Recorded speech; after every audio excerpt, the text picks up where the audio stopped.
First, I'd like to congratulate us all. I'm sure we always knew we would end up here and that everything went smooth 100% of the time we were here. In all honesty, college is tough, especially online college. Most of us have jobs or kids. We have to juggle or both. It takes a lot of effort to get to the point that we're all at today. I know I wouldn't be here if I didn't learn the skills I needed to balance everything. I'm reminded of the first class we all had to take here at CSU Global, applying leadership principles. We've all had to take required classes before. Most of them probably could have been skipped. Applying leadership principles was different though. I truly believe it was one of the keys to my success here, and I'd like to share some of the things I learned and how I applied them in real life. Use of time management personally and professionally. Time management was something I did not have coming into this class. Luckily for me, it was the first lesson. I think of the irony of procrastinating during this module. I was in a remote area of North Idaho with very sparse internet, so the time I had with internet was precious and few. I ended up not even using the small amount of time I did have. I was wasting time on other things. So I started using the tools presented in the module to help me. Google Calendar was a lifesaver. As Crenshaw 2018 said, a calendar is the primary tool for time management success. I took that to heart and started scheduling my study time. I would download the readings and do that while I didn't have internet, then be ready for the online stuff when I was able to make time for it. Another mindset that helped me was to think of what Crenshaw 2018 called our time budget. He notes we have 168 hours a week, and it's up to you to prioritize and budget that. And moving on to traits of leadership, we are all leaders in one way or another. Often people don't recognize that they are a leader. What are the traits that great leaders share? One that stood out to me, that Davis 2019 mentions, is the ability to establish trust.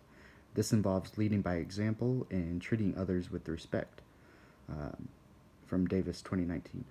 I was able to learn from this and to use this teaching uh, effectively at work. I had to train new servers, and instead of just telling them what to do, I would first show them and then help them while they did it the next time. This showed them respect and also that I was not above doing the work that I wanted them to be able to accomplish. Trust is a very important leadership trait to me. If I don't trust a leader, I'm less likely to follow them. So when I'm put into a leadership position, it is one of the traits that I first try to embody. And then power to influence. Wild and Messina 2019 say that, according to many experts, leadership is closely tied to influence. I believe this is true. Have you ever had a leader that was bad at influencing? If you have, they were probably a pretty bad leader. Someone you didn't really respect or feel you could learn from. What does an influential leader look like? If we go back to Wild and Messina 2019, they say influential leadership has these essential characteristics. It must be positive, it must be both individual and collective, and it must be both direct and indirect. During school, I was the leader of an extracurricular club. It was important for me to show that the members could come to me, and by acting influentially, I could positively affect them. Ullman's 2014 Power Thank You was a great way to show positivity. The steps are number one, you thank someone for a specific act. Number two, you acknowledge the effort that they put in. Number three, express the difference in your life as a result. And then leadership style, everyone has a leadership style. For most people, it will fall into one of three: autocratic, democratic, or laissez faire. Learning your leadership style is important. When this module came along, it was eye opening. I immediately recognized the three different forms and could picture different leaders I had encountered that portrayed the different styles. Benincasa in Gale 2019 says, the most successful leaders are able to adapt their leadership style to the situation. Gale 2019 also goes on to say, in cases of crises, teams need decisive leaders who can make decisions for the group and inspire their people to follow them. I am naturally a democratic leader. I like group input into the situation and love receiving ideas from others. In one case I had, this wouldn't work. I was tasked with leading a group of 9-year-olds on a camping trip. Uh, if I was going to use my natural democratic style of leadership, I think we would still be there roasting marshmallows. I had to use an autocratic style and give very specific tasks and step by step instructions on how to get that task done.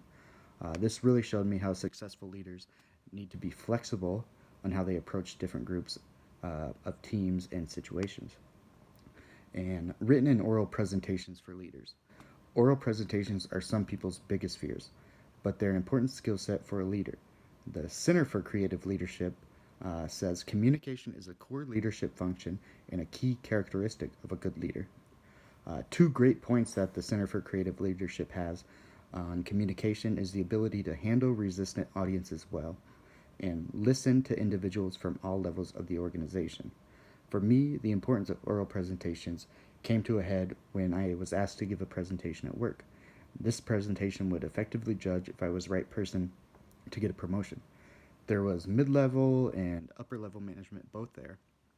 By using some of the factors that Citroen 2015 identifies, like conveying authenticity by telling my truth, listening to feedback, making good eye contact, and showing approachability, I was able to knock the presentation out of the park and eventually get recommended for the promotion.